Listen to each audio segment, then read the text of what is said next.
Vaux-en-Velin, il va falloir, c'est très clair, c'est que vous avez une submersion migratoire qui est telle que les Français dits de souche quittent cette ville et par conséquent nos scores baissent de manière dramatique.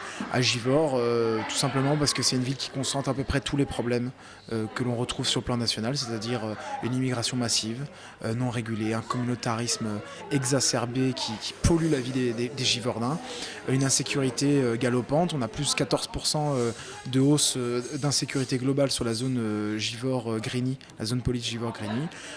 Et puis économiquement, c'est une ville qui a subi de plein fouet dans les années 80 la désindustrialisation. Voilà. Et sans compter évidemment le clientélisme municipal avec les communistes au pouvoir depuis 1953.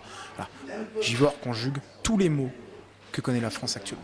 À mon avis, c'est la situation qui est extrême, c'est pas moi qui suis extrême, tout simplement parce que la souffrance des gens est bien plus forte et bien plus palpable. Ce sont des gens qui sont totalement abandonnés par l'État français, qui sont totalement abandonnés par la solidarité nationale, qui ne font pas la une des journaux parce qu'ils ne brûlent pas des poubelles. Voilà. Donc on a une concentration de pauvreté, une concentration de chômage, avec en plus une ville qui est gérée de manière presque stalinienne et pas du tout pour l'intérêt général des Givordins. L'enjeu, il est entre une mairie communiste et nous, qui sommes les seuls à oser parler, à oser dire tout haut ce que des milliers de Givordins pensent tout bas.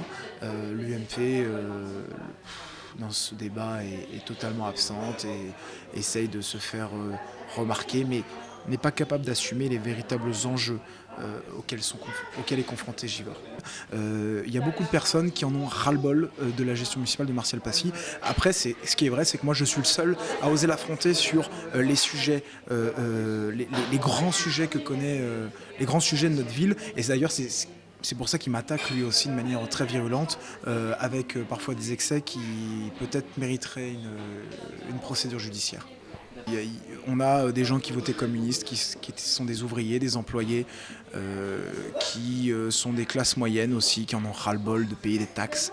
On a des petits entrepreneurs, les derniers petits entrepreneurs. On a des petits commerçants aussi qui essaient de survivre dans cette ville et qui, de manière instinctive, sont portés à nous rejoindre et à nous soutenir.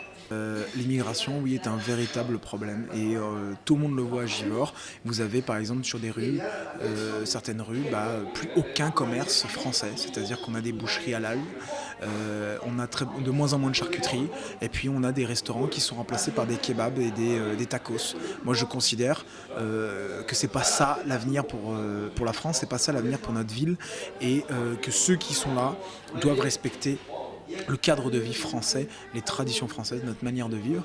Et si ça leur pose un problème, eh bien, je leur propose une solution, c'est de rentrer dans leur pays.